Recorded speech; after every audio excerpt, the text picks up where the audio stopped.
Hello everybody, welcome back to Filmroom with Phil. Today we're going to be breaking down why the Palms coverage is the best coverage to run against a double slot set. Look forward to it, guys. Here we're going to start off with your basic cover 3. In cover 3, your two corners are going to drop to a deep third, your free safety will drop to the middle third, and your strong safety will drop down and cover the flats. Basically what is being done here is the corners are going to take sideline to hash and cover that part of the field, and the free safety is going to cover the middle from hash to hash. This basically divides the field into threes, and those three players are responsible for all deep routes within that area. There definitely are some reasons not to run cover 3 against the double slot formation, the main one being the risk of getting exposed due to the seam routes. Because the strong safety, is vacating the deep area to go down to the flats, the free safety is put in a bind trying to go 2-for-1 covering both slot receivers. He's going to have to pick one slot receiver and the other one will be open. As long as the quarterback can read the safety, he's going to get an open receiver in this situation. So cover 3 is not the best coverage to run against a double slot formation. Next up, we'll look at your basic cover 2 concept. In cover 2, your corners are going to be dropping down to the flats, about 10 to 12 yards. Your safeties are going to split the field in half and go deep halves, essentially nothing over the top of both of them, and then your backers underneath. This is a great coverage when going against teams that get rid of the ball quick and throw a lot of short and quick game routes. But again, like any coverage, cover 2's got a lot of holes that can be exposed, especially when it comes to double slot, when you have 4 fast receivers on the field. When attacking a cover 2 from an offensive perspective, the routes you want to run are multiple deep routes in one side of the field or switch routes on one side of the field. So you can see on this right side, strong safety is put in a bind because he's getting a post route from the inside receiver and a fade from the outside receiver. Because he's supposed to be deep halves, he's got to be over the top of both of them, but it's hard just based off their separation that he's not going to be able to cover both of them. He's got to pick one. If he picks the post, the fade's open. Picks the fade, the post's open. Either way, even if the corner tries to help out by trailing the fade, one of the routes will be open. On the other side, when you have that switch or scissor route concept, because the corner is taught to play at 10 to 12 yards deep, that corner route's coming right behind him, so he's taught to sit underneath that and rob that. Because the safety is taught to play over the top and that nothing behind him, he's playing deeper than that corner route, which basically leaves that glance route to be wide open coming underneath. Essentially, he's going to get a catch almost every time, and if he can break a tackle from a linebacker due to the spacing, he's going to be off and running, and he might even score.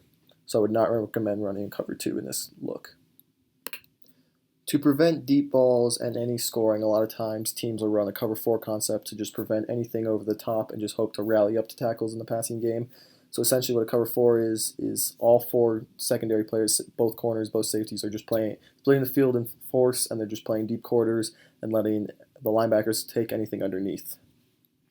Now this is a good coverage if you want to prevent any deep balls, if the other team's got some good burners, they're known for throwing post routes, all that kind of stuff. But it's not good for preventing that quick game. You're going to be giving up a lot of easy completions, hitch routes, outs, slants, flat routes. So unless you trust your linebackers to always be able to make that tackle, it's not a great concept when you have 4 speedy receivers on the field. To counteract those 4 speedy receivers, I think the best coverage is the Palms coverage, also known as 2-trap or cover 4 read. Essentially what it is it's a mixture of cover 2 and cover 4, and that blend is done to take away the flaws that both coverages have. How it works is you're basically your true cover 4 rules, but your corner and safety are reading number 2. He is essentially going to tell you whether you're playing cover 4 or cover 2. If your number 2 receiver, your slot receiver, goes vertical or inside, you're going to play your basic cover 4. But if he goes outside, it's going to turn into a cover 2. So here you see the number 2 receivers are both going vertically, which means the safeties are going to take them and the corners are going to take the outside number 1 receivers. On this clip right here, because the number 2 slot receiver is going vertical, the safety takes that and the corner sits over top of the number 1 receiver, basically cover 4. When it comes to Palms coverage though, when the number 2 receiver runs an out route, the corners leave the outside receivers for the safeties to get over top and cover and come underneath and try to rob this out route. This is why it's called a cover 2 trap often, because you're trapping that QB into thinking that he's got the out route because it looks like cover 4, but in reality, he's throwing you a pick. Right here's an example of what that trap coverage can look like when the QB thinks he's got the open receiver. Only problem here is that the corner drops the ball, but as you can see, you're baiting that QB into throwing that underneath route so you can pick it off. Just like any coverage, there are ways to beat it. Particularly crossing routes are what kind of beat palms coverages. Here you see on the left side the double slant route can beat it because purely leverage. This corner's playing outside and the safety's deep, so the slant route's going to be caught. It's not necessarily going to be a big gain, but it'll probably be caught.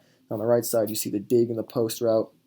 It really just puts the safety in the bind on whether he trusts his linebackers to cover that dig route underneath, or if they're playing shallow and he's got to come and cover that dig, which puts the corner in the bind because he's out leveraged on that post. In this clip right here, the safety doesn't trust his linebackers to cover the underneath route, so the corner is on his own on that post, and as you can see, because he's out leveraged, the post is open for a touchdown.